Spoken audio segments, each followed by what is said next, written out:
Tá bom. Então vamos lá. A live vai ficar gravada, né? Todo mundo vai ter a oportunidade de assistir, se Deus quiser. Então, gente, vamos lá, né? Muito boa noite. Eu me chamo Rodrigo Bray, né? Sou trabalhador do Grupo Espírita Djalma Farias, casa que fica aqui em Recife. Fica situado aqui no bairro da Encruzilhada.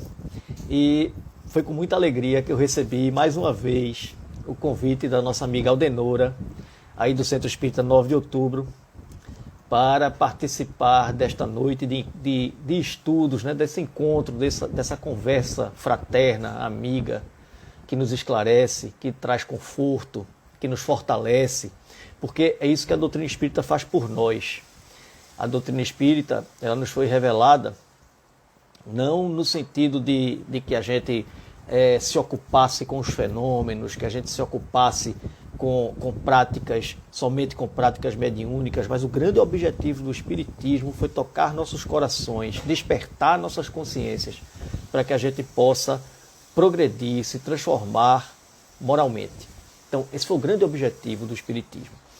E esse mês é especial, né? Tanto para nós lá do Djalma Farias, quanto para o Centro Espírita 9 de Outubro, porque é o mês em que a gente comemora a data de nascimento do nosso patrono.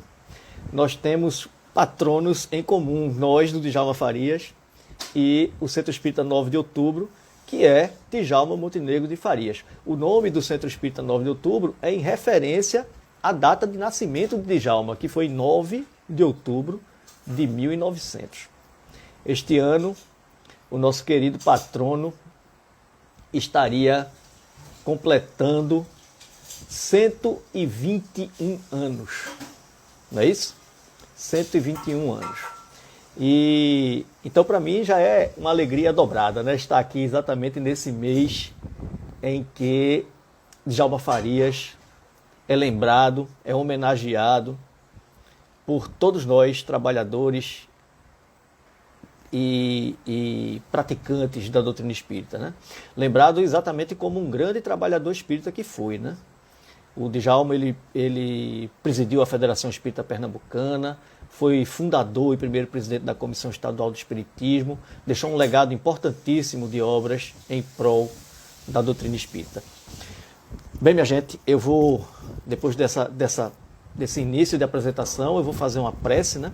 Para que a gente possa se harmonizar, para que a gente mesmo, cada um em sua casa, cada um no seu lar, a gente possa entrar em sintonia, entrar em comunhão, para que depois da prece a gente possa então adentrar no assunto que me foi solicitado. Vamos lá. Vou pedir a todos que asserenem seus pensamentos, seus corações, elevem seus pensamentos, entrem em sintonia com a espiritualidade amiga, para orarmos. Deus, amoroso Pai, Jesus, querido amigo e mestre,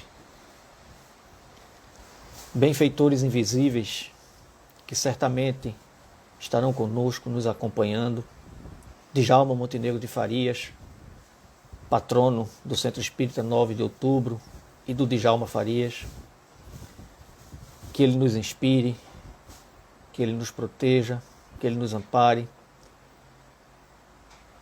que possamos, durante esta hora de estudo, nos conectarmos,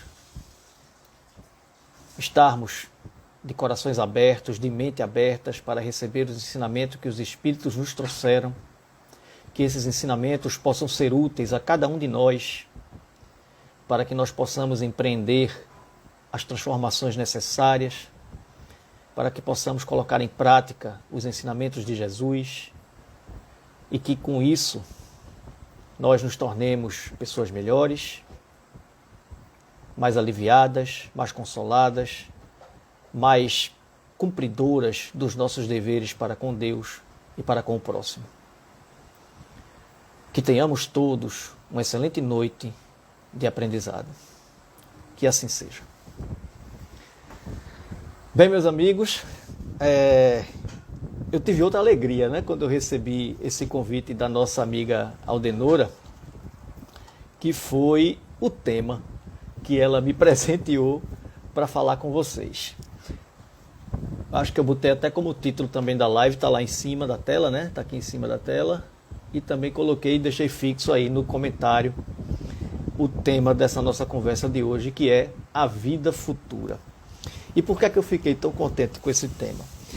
Porque eu sempre olhei para o Espiritismo como uma doutrina que veio nos desvelar, nos mostrar caminhos para essa vida futura. Apesar de muitos de nós ainda nos ocuparmos com o nosso passado, o Espiritismo não veio para falar do nosso passado. Ele veio exatamente para que a gente compreenda as condições em que vivemos hoje e que a gente aprenda o que precisamos fazer para ter uma vida melhor no futuro. Então o Espiritismo ele veio basicamente nos abrir caminhos para que a gente vá para frente.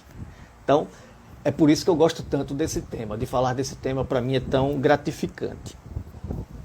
E refletindo sobre o tema, né, refletindo sobre o que é que eu vou começar falando sobre a vida futura, para que as pessoas comecem para que a gente entre numa sintonia de pensamento e de raciocínio do que é que a gente precisa compreender, a primeira coisa que me veio à mente foi as questões sobre a alma. Os conceitos que a gente tem de alma e quantas definições diferentes a gente foi colocado em nosso caminho sobre o que significaria a alma, né? A humanidade sempre levantou questões acerca da alma. Questões do tipo: a alma existe? De onde vem a alma? Para onde vai a alma? Isso sempre gerou na história da humanidade muita discussão. E aí, diante de um assunto tão abstrato para nós encarnados, porque é um assunto abstrato para nós encarnados, para a maioria de nós, né? Lógico que a gente sabe que existem pessoas que vêm com a capacidade mediúnica mais desenvolvida e que conseguem entrar em contato com esse mundo espiritual de uma maneira mais latente, mas para a maioria de nós, esse assunto alma é um assunto muito abstrato. A gente não consegue ainda materializar esse conceito e pensar, puxa, e dizer a alma existe, né? Muitos de nós ainda não conseguem, exatamente por causa da abstração que é esse conceito. Ora, então acabou sendo muito natural, diante de tanta abstração, que vários conceitos diferentes surgissem em torno do que seria a alma. E aí esses conceitos diferentes também deram origem a várias doutrinas. Falo aqui de doutrina do ponto de vista filosófico, porque quem começou primeiro a falar sobre alma foram os grandes pensadores, os grandes filósofos da antiguidade, né? Então a gente aqui não está falando de religião ainda, né? Estamos falando de doutrina filosófica. Então quando a gente fala de doutrina filosófica, a gente encontra 3 definições para o que seria a alma. A primeira delas que eu vou falar é a da doutrina materialista. Os materialistas, eles acreditam que a alma seria o princípio da vida material, o princípio da vida orgânica. Ela não tem existência própria. Ela é a própria vida. A alma seria o que dá vida ao corpo e que, portanto, na morte, ela deixaria de existir. Ela surge com o nascimento e se extingue com a morte. É isso que defende a doutrina materialista. Tem uma outra doutrina que se chama panteísmo, que diz que a alma seria o princípio da inteligência. Ela é um agente universal de onde cada um de nós vai tirar uma centelha e que através dessa centelha a gente vai viver a nossa existência material. Ou seja, a alma existiria em todo o universo. E em todo o universo seria uma única alma. Por isso que o nome é panteísmo, né? O pan significa universal. Então era uma alma universal. A gente tira dela essa centelha e vem viver a nossa experiência material. Quando a gente desencarna, essa centelha seria devolvida a esse todo universal. Então, a alma, depois que a gente morresse, voltaria para esse todo universal. É isso que dizem os panteístas. aqui a gente já tem, aqui na doutrina panteísta, a gente já tem um elemento a mais do que na doutrina materialista. É que, após a morte, alguma coisa de nós sobrevive. Né? Essa centelha retornaria a um todo, mas alguma coisa de nós sobrevive. Não seria um fim, digamos assim. Né? Mas, ao mesmo tempo, por conta da gente voltar para essa universalidade, a gente perderia a nossa identidade. Né? Voltaríamos a um todo e a gente perderia a nossa identidade, a nossa individualidade, o que na prática é como se a gente também deixasse de existir, né? enquanto seres individuais. E por fim, as doutrinas espiritualistas. Segundo a filosofia espiritualista, a alma é um ser moral, é distinto e é independente do corpo físico, é independente da matéria. E, por conta disso, após o desencarne, após a morte deste corpo físico, esta alma manteria a sua individualidade. Lá na parte introdutória do Livro dos Espíritos, Kardec traz para a gente a explicação de por que existem esses conceitos diferentes de alma. E ele diz, na verdade, que são três coisas diferentes mesmo, mas que a gente usou a mesma palavra para definir essas três coisas por falta de uma palavra diferente para cada uma delas. Então a gente usou a palavra alma para definir três conceitos diferentes, quando na verdade deveriam existir três palavras diferentes, uma para cada conceito desses. E aí, mas dessas três ideias, das três ideias diferentes do que seria a alma, a mais comum que existe, isso dito por Kardec lá na introdução do Livro dos Espíritos, é a crença instintiva de que a alma seria exatamente este ser moral, este ser imaterial, individual e que sobrevive à morte do corpo. Isso tanto é verdade que todas as religiões, todas, sem exceção, acreditam na existência desta alma que sobrevive ao corpo após a morte do corpo físico e que mantém a sua individualidade. A alma, então, assim, representa esse ser moral, pensante, dotado de inteligência, e que os materialistas não admitem a sua existência e os panteístas acreditam que ela perderia a sua individualidade. Na ausência de uma palavra que defina as outras ideias, Kardec diz que o princípio da vida material, o princípio da vida orgânica, ele chama de princípio vital. Então, o que Kardec chama de princípio vital seria o que os materialistas chamam de alma, que é comum a todos os seres vivos. Todos os seres vivos possuem este princípio vital, que é o que dá vida ao organismo, ao corpo físico. E que esse princípio vital, ele reside em um fluido, que Kardec chama de fluido universal, fluido cósmico universal, de onde cada ser absorve ou assimila uma parcela deste fluido vital durante sua vida. E que essa parcela é devolvida a esse fluido universal após a morte, o que coincide com a tal centelha dos panteístas. Então, essa lógica de que a gente absorve uma parte deste todo universal e de que depois da morte ele volta para esse todo, coincide com o fluido vital que Kardec também nos apresenta.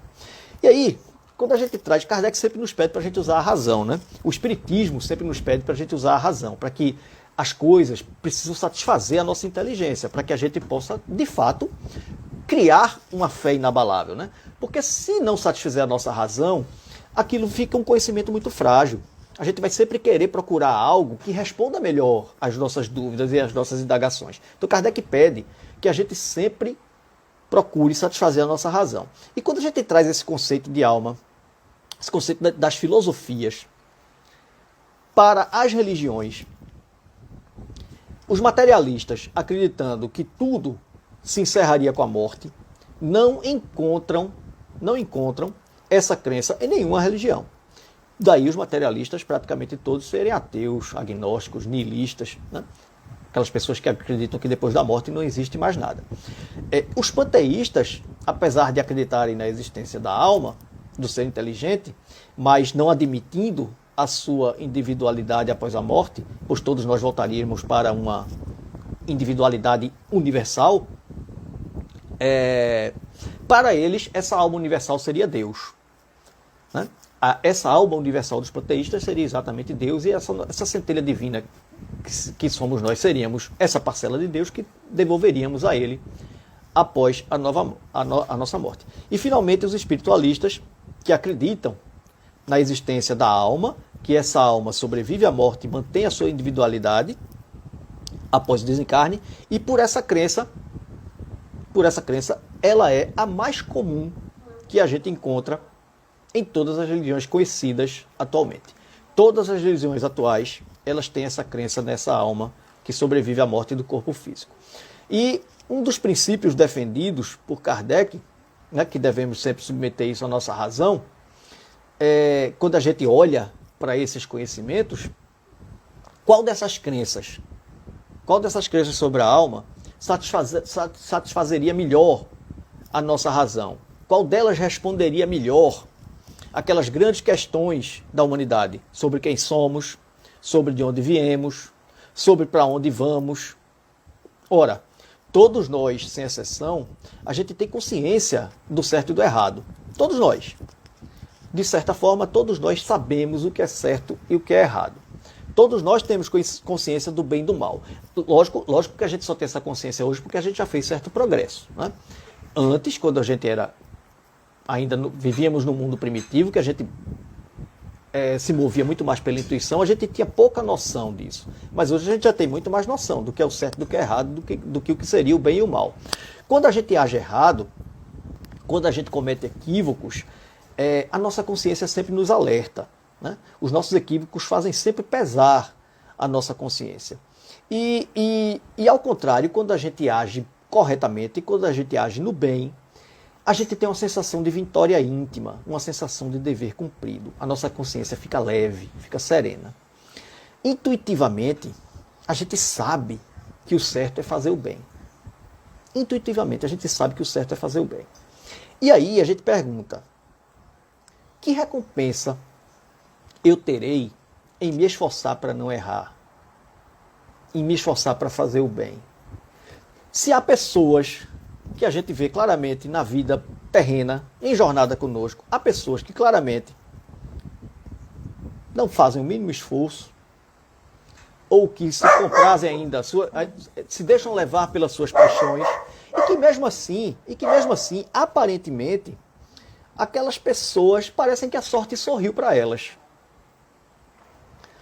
A gente olha e vê, poxa, eu me esforço tanto, mas tem outros amigos que a gente vê que parece que não fazem muito esforço, mas que parece que a vida sorriu para elas, a sorte sorriu para elas. Bom, a gente também encontra pessoas que aparentemente também fazem pouco esforço e que vivem na abundância. Levam uma vida bastante confortável, né? A gente não vê ela passar por necessidades, enquanto outros, apesar de todos os esforços que eles fazem, apesar de toda a resignação, de toda a paciência, eles vivem e passam toda sorte de privações. E aí a nossa razão começa a nos perguntar, a nossa razão começa a nos dizer, tem que ter mais alguma coisa. Não é possível que essa existência material, diante de tantas desigualdades, ela termine aqui. Por que é que nós fomos todos filhos de Deus? A gente tem essa compreensão que Deus é único, é bom, é justo e é amoroso. Por que é que Ele ia dar uma vida melhor para uns e uma vida mais cheia de obstáculos a outros? Então a nossa razão já começa a nos alertar, dizendo, deve ter mais alguma coisa além disso. Não é possível que essa seja a nossa única existência. Porque isso não atenderia a nossa lógica, né? De dizer, poxa, que esforço eu estou fazendo aqui, se uns têm uma vida boa, outros têm uma vida pior, e que se isso fosse acabar no túmulo, de que adiantou eu levar uma vida procurando fazer as coisas corretas, quando eu tive oportunidades, de repente, de não ter agido tão corretamente, mas ter obtido algum êxito, ter obtido algum lucro, alguma vantagem para mim. Que vantagem eu teria em domar, em frear esse meu ímpeto de fazer alguma coisa que prejudicasse o próximo? Então a razão da gente começa a nos questionar e a gente começa a compreender que a única alternativa que nos resta sobre o destino da alma é que ela é um ser moral e individual e que vai manter a sua individualidade após a morte.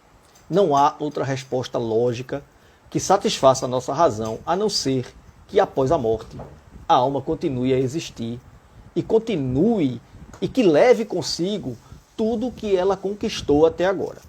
Não haveria uma explicação mais racional do que essa e que a gente pudesse compreender.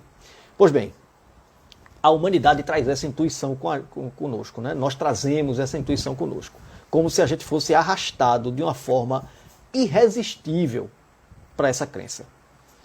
Porque sempre, na nossa história, nós acreditamos que a alma existisse e que ela sobreviveria ao corpo. Sempre. Desde os tempos mais antigos. O homem sempre trouxe essa intuição. Pois bem, os espíritos, a doutrina espírita, ela veio nos dar provas que essa é a crença verdadeira.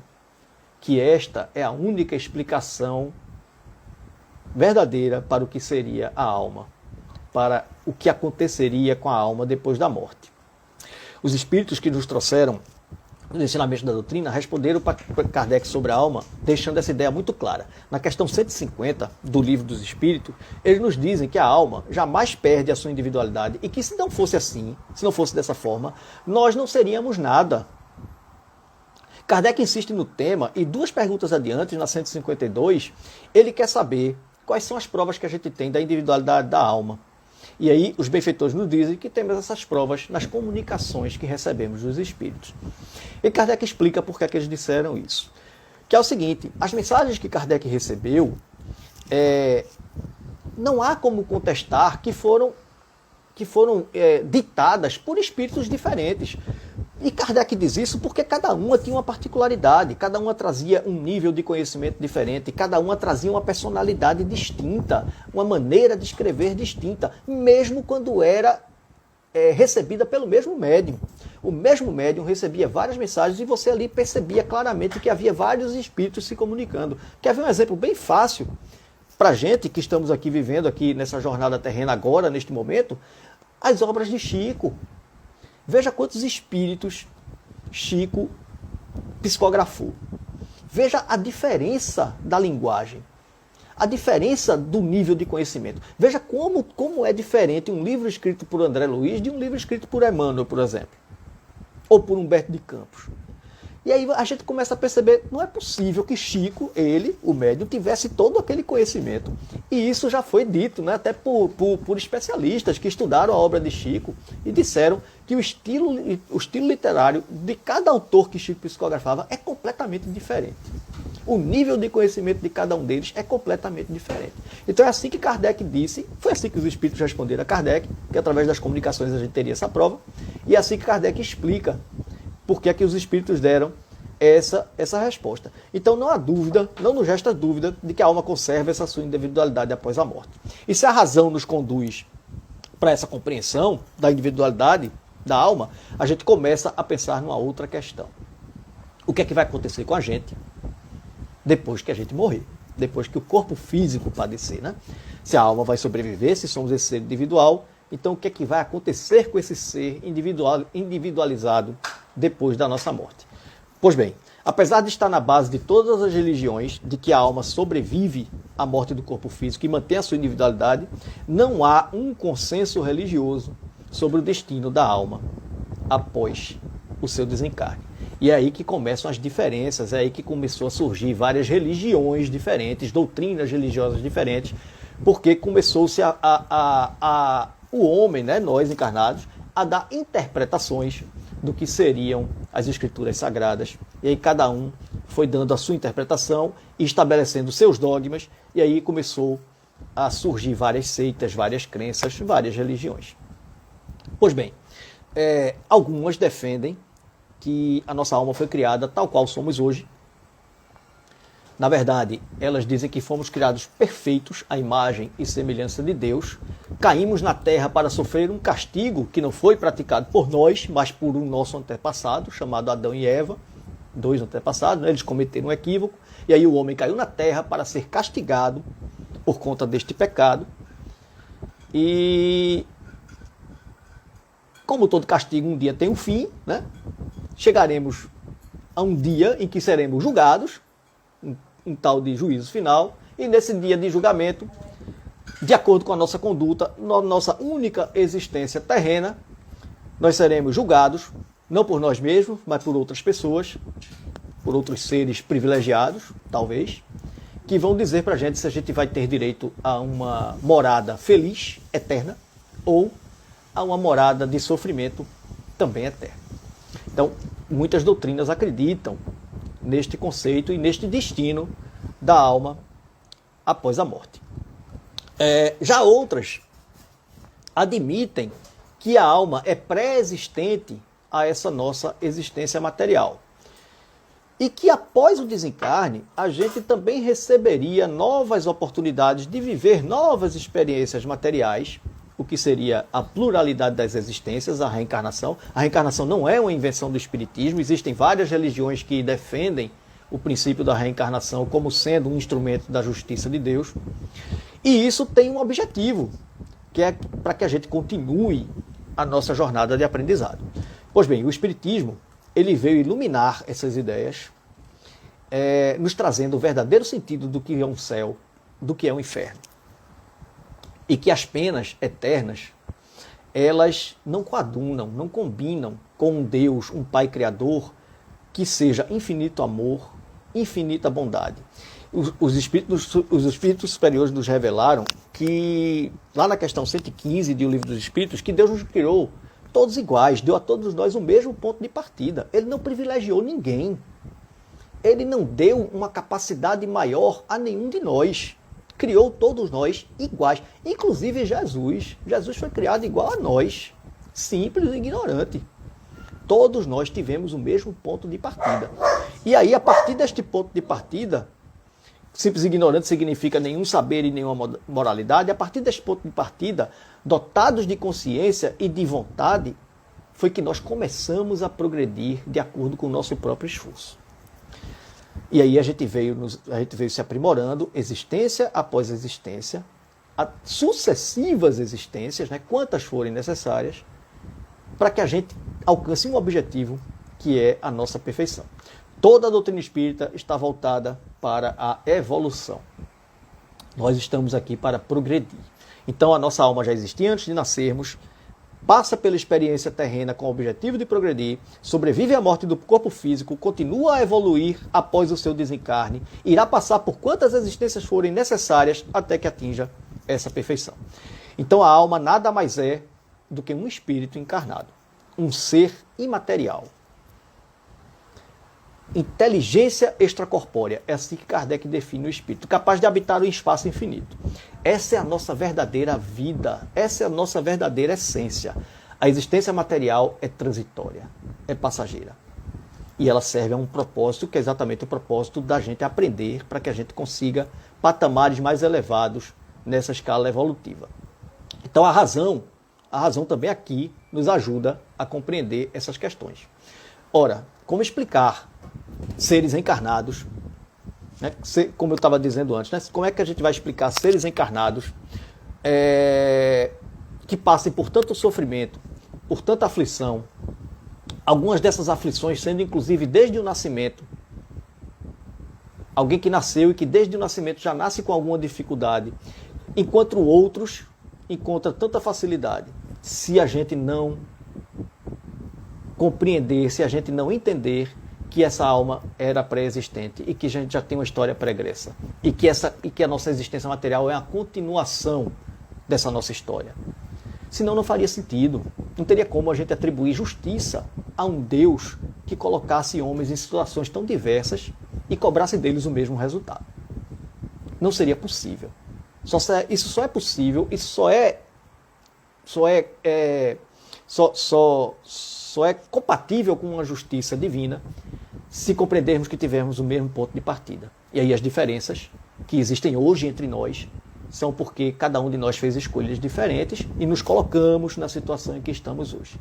Então é assim que o Espiritismo explica e é assim que a nossa razão é satisfeita, é assim que a nossa razão começa a compreender as dificuldades ou as venturas que a gente tem nessa vida terrena. Que justiça e que bondade é essa, então, que atribuímos a Deus? Ora, sem a certeza de que passamos por várias existências, a pluralidade, né, das existências, as já encarnações, não teria como a gente compreender esse Deus que é soberanamente justo, né, se ele não desse oportunidades iguais para todos nós. Então é assim que a gente compreende. E daí surgem novas questões, né? A gente começa, a nossa razão começa a querer beber mais conhecimento. Surgem novas questões. Qual a razão da gente passar pelas dificuldades da vida? Qual a razão do homem sofrer? E o que fazer para a gente ser feliz? O que é que eu preciso fazer para me libertar desse sofrimento, para abrandar esses sofrimentos? Deus, como eu disse, criou a gente todos iguais e Ele quer que cada um de nós chegue à perfeição. Mas para isso, Ele não nos deixou largado a nossa própria sorte. Ele nos deu um conjunto completamente harmonioso de leis, que chamamos de leis divinas ou leis naturais. Na criação de Deus, nada é obra do acaso. Tudo obedece a esse conjunto de leis. Tudo está em sintonia no universo. Ora, esse conjunto de leis que são criações divinas, elas são a manifestação de Deus na Terra. É através dessas leis que Deus imprime sua vontade permanentemente. É por isso que as leis são imutáveis. É por isso que as leis de Deus sempre agem da mesma forma, porque Deus está imprimindo a ela a sua vontade. É por isso que a gente diz também que tudo acontece com a permissão dele. Porque como as leis dele não mudam, agem sempre da mesma forma, Deus está imprimindo ali sempre a sua vontade, tudo sempre acontece de acordo com os desígnios divinos. Mas não porque somos marionetes na mão de Deus, mas exatamente porque as leis não mudam, as leis são imutáveis. Então Deus se manifesta entre nós pelas suas leis. É assim que a gente tem convicção de que Deus existe. Ora, e se ainda somos imperfeitos, se ainda temos imperfeições, e o fato de estarmos encarnados na Terra nos diz que somos imperfeitos e que temos imperfeições, inevitavelmente a gente vai ter que passar pelas situações que serão capazes de nos fazer aprender. Porque as dificuldades, as adversidades da vida e até os momentos de ventura, os momentos de alegria que temos, obedecem a essas leis divinas. Elas também não são por acaso. Então tem um propósito divino nas dificuldades que a gente passa na vida. Diante dessas provas que todos nós passamos, essas dificuldades, como a gente vive no mundo de expiações e provas, são exatamente as expiações e as provas pelas quais passamos. Então, diante dessas provas pelas quais passamos enquanto estamos encarnados, nós temos escolhas a fazer. Diante de cada dificuldade, a gente sempre tem escolhas a fazer. E sempre são duas escolhas. A primeira delas, a gente pode olhar para essa dificuldade e se revoltar.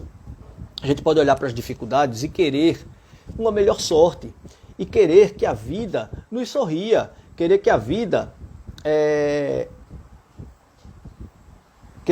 nos ofereça uma sorte melhor gratuitamente. E aí a gente começa a sofrer porque a gente se julga injustiçado. A gente se julga injustiçado, sem compreender essa nossa história pregressa. A gente não sofre porque erra.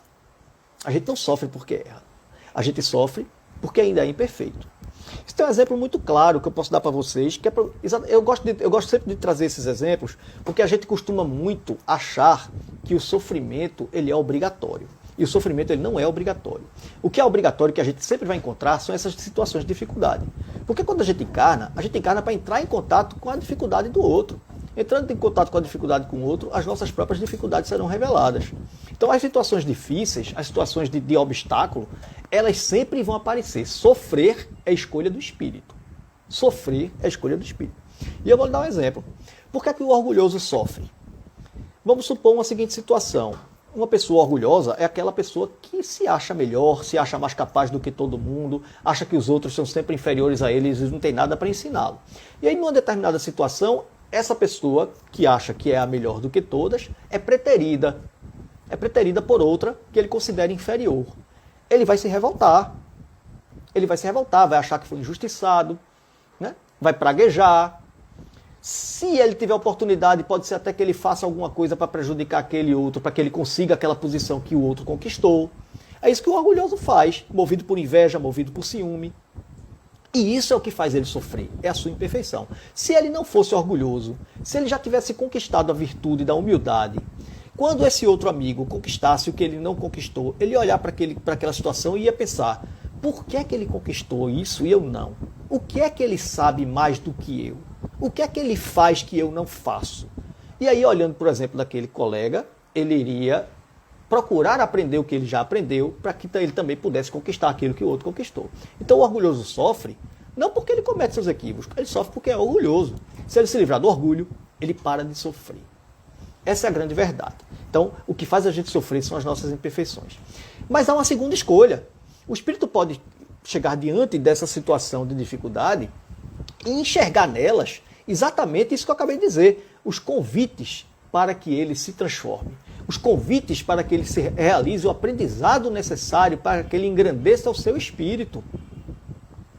Então essa é a segunda escolha que temos, porque a gente precisa conquistar virtudes, as virtudes que ainda nos faltam, que ainda nos são escassas. E é exatamente as situações de dificuldade que nos alertam para o que está faltando a gente conquistar.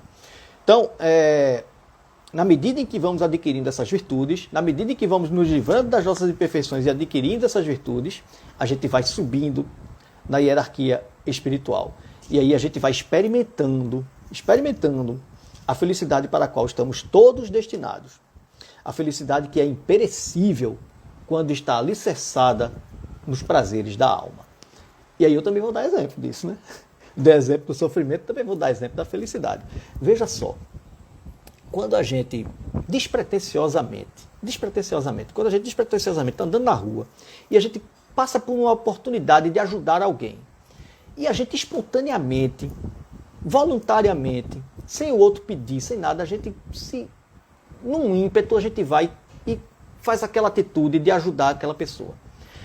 Imediatamente a nossa consciência nos invade com a sensação de vitória, com uma sensação de bem-estar, que é exatamente a felicidade que a gente vai experimentar na nossa vida futura. A felicidade de ter feito o bem.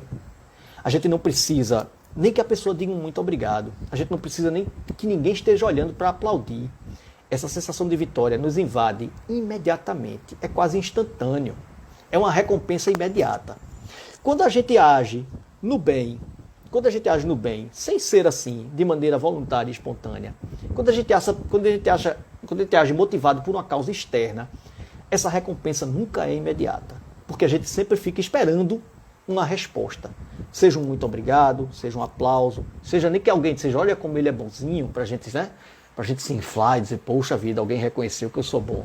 A gente só se sente satisfeito depois que vem essa resposta. Se a resposta não vier, o que é que vai acontecer? A gente vai se sentir injustiçado. E vai dizer, poxa, eu faço tanto bem, ninguém reconhece. Então, veja que fazer o bem de maneira espontânea e voluntária é o que traz essa sensação de felicidade. E é esse o nosso destino. Somente quando a gente for capaz de fazer o bem de maneira voluntária e espontânea é que seremos felizes. Pois bem, então o sofrimento está em relação das nossas imperfeições e a felicidade está em relação às nossas virtudes. Esses ensinamentos, a gente tem eles muito claros em uma obra de Kardec chamada O Céu e o Inferno, que é a obra exatamente que mais nos fala sobre a nossa vida futura, no capítulo 7 da parte primeira do livro. Esse livro é dividido em duas partes. A parte primeira traz uma base doutrinária, né, conhecimento doutrinário. A parte segunda, Kardec traz exemplos. Esses exemplos são discursos, são mensagens de espíritos já desencarnados sobre como eles estão vivendo na vida espiritual. E aí Kardec dividiu em espíritos felizes e espíritos sofredores. Esta mensagem que eu trouxe, ela está na primeira parte, na parte doutrinária, no capítulo 7, e tem um título bem interessante. Ela se chama Código Penal da Vida Futura. É como se fosse um conjunto de leis, de artigos, que a gente precisa cumprir, né, para que a gente saiba qual vai ser nossa sorte futura. Eu fiz um pequeno recorte, só para a gente compreender melhor essa questão do sofrimento e das virtudes e da felicidade, né, das imperfeições e das virtudes.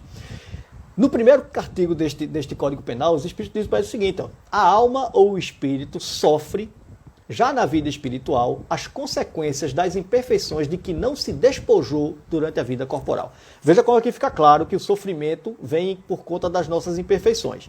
O espírito sofre as consequências das imperfeições de que não se despojou na vida material. Seu estado feliz ou desgraçado é inerente ao grau de sua purificação ou de suas imperfeições. Logo no próximo artigo, os Espíritos dizem o seguinte: a felicidade perfeita está ligada à perfeição, ou seja, à purificação completa do espírito. Toda imperfeição é ao mesmo tempo uma causa de sofrimento e de privação de felicidade, assim como toda qualidade adquirida é causa de felicidade e de atenuação dos sofrimentos. No terceiro, os Espíritos dizem: não há uma única imperfeição da alma que não traga consigo suas consequências lastimáveis, inevitáveis, e nenhuma única boa qualidade que não seja uma fonte de felicidade. A soma das penas é assim proporcional à soma das imperfeições, como a das recompensas está na razão das nossas qualidades. Vejam que os Espíritos deixam muito claro para a gente de qual é o nosso dever. Qual é o nosso dever? Eles dizem mais, ó. Tem um exemplo aqui que deixa mais claro ainda. Eles dizem assim, ó: a alma que tem 10 imperfeições sofre mais do que a que tem 3 ou 4. Quando dessas 10 imperfeições não lhe restar senão 4 ou 5, ela sofrerá menos. E quando não lhe restar nenhuma, ela será completamente feliz. Então aqui acabou-se a dúvida, né? A gente sofre porque é imperfeito. A gente não sofre porque erra. Até porque se a gente errar, a gente vai ter que passar por uma situação de dificuldade, não porque a gente errou, mas porque a gente precisa aprender. E se a gente se arrepender, se a gente pedir perdão, se a gente reparar o mal que cometeu, por que é que eu preciso sofrer? Então eu vou sofrer se eu continuar permanecendo no equívoco. E para permanecer no equívoco eu preciso manter a minha imperfeição, eu preciso novamente sucumbir às minhas paixões. Se eu me arrepender e me reformar, eu não tenho mais por que sofrer. Não tenho mais por que sofrer. É isso que está dizendo aqui no livro O Céu e o Inferno. Pela mesma lógica, né, a felicidade, essa sensação de vitória íntima, ela também é uma consequência. Né? Você vê, o sofrimento é uma consequência, é um efeito. A felicidade também é um efeito. Um efeito da gente ter conquistado virtudes. Um efeito da gente ter praticado o bem, de ter feito a coisa certa. Então, reparem que o nosso objetivo não é ser feliz. Se a felicidade é um efeito, o nosso objetivo é nos tornarmos bons e perfeitos. Sendo bons e perfeitos, seremos felizes inevitavelmente. Então o nosso objetivo é esse, é nos tornarmos bons e perfeitos. Pois bem, fica claro que o que a gente precisa se ocupar na nossa vida é exatamente em combater os nossos vícios, as nossas perfeições e conquistar virtudes, sendo as nossas imperfeições e as nossas virtudes atributos da alma, e essa alma mantém a sua individualidade após a morte do corpo físico, ela vai levar consigo todas essas virtudes e todas essas imperfeições. Ninguém vira santo porque morre. As nossas imperfeições não ficam no corpo físico. A alma leva consigo tanto as imperfeições quanto as virtudes. E é isso que vai determinar a nossa vida futura. E ninguém nos falou mais sobre essa nossa vida futura quanto Jesus. Jesus disse para a gente que sem a existência da nossa vida imortal, muitos dos seus conceitos morais ficariam sem compreensão. E é verdade. Jesus, quando falava, ele falava para o espírito imortal. Ele sempre falou para o espírito imortal. Somente a existência da vida imortal justifica as adversidades e as diferentes condições dos espíritos em sua existência material, e somente a existência da vida futura coaduna com a existência de Deus. Os espíritos trouxeram e nos deixaram isso bastante claro. Os judeus, que foram os primeiros a receberem as revelações das leis de Deus, eles tinham uma ideia muito imprecisa do que seria a vida futura. Para eles, os anjos eram seres privilegiados da criação. Esses anjos, que seriam os responsáveis por receber e separar o joio do trigo, daqueles que iam para o inferno, daqueles que iam para o céu, eram seres privilegiados da criação. Eles não compreendiam que eles tiveram um princípio igual ao nosso e chegaram onde chegaram por esforço próprio. E também não compreendiam que eles também podiam chegar até aquele nível de evolução. Pois bem, durante muito tempo, eles achavam que a recompensa de fazer o bem, eles iriam receber ainda na terra, através das posses materiais. E foi por isso que durante muito tempo, os governantes, os reis, eram respeitados como se fossem os representantes de Deus na terra, porque tinham muitas posses. E um homem que tinha muitas posses era um homem que Deus queria agradar. Era esse o conceito que o pessoal tinha, né, no nosso tempo antigo. Mas aí Jesus nos revelou que havia outro mundo, onde a justiça de Deus se cumpre em sua plenitude. É esse mundo que Jesus promete para aqueles que observarem a lei de Deus. É esse mundo que Jesus disse, meu reino não é deste mundo, é desse outro. É do reino onde se exerce o bem. É onde no coração do homem estaria o bem. É isso que Jesus diz para a gente. Mas ele também não revelou tudo, porque ele sabia que a humanidade daquela época não seria capaz de compreender tudo. Então ele tratou apenas de estabelecer a vida futura como um princípio. É uma lei da natureza. E por ser uma lei da natureza, nenhum de nós dela poderia se esquivar. Então, a partir dessa revelação de Jesus e do esclarecimento da sua doutrina, todos os cristãos, hoje, qualquer um que se diz cristão, acredita na vida futura. Todos acreditam na vida futura. Nem todos acreditam da mesma forma, como a gente também já viu, mas todos acreditam na vida futura. Para aqueles cuja razão fizeram rejeitar as falsas interpretações, o Espiritismo veio esclarecer que a vida futura não é um artigo de fé. Você não consegue comprar um lugar no céu. Você tem que conquistar um lugar no céu. E então essa deixando muito mais claro do que Jesus deixou que a vida futura é uma força viva da natureza. Bom, diante desses esclarecimentos dos benfeitores espirituais, com essa certeza de que a nossa alma já viveu antes, de que ela já existia e já passou por outras existências materiais, e que depois da morte a gente continua a se aprimorar, passa por outra existência material e assim por diante, a gente pode concluir que a nossa vida passada, as nossas existências materiais e a nossa vida futura são, na verdade, uma coisa só. Todas elas contribuem solitariamente para a nossa única e verdadeira vida, que é a nossa vida imortal, que é a nossa essência espiritual.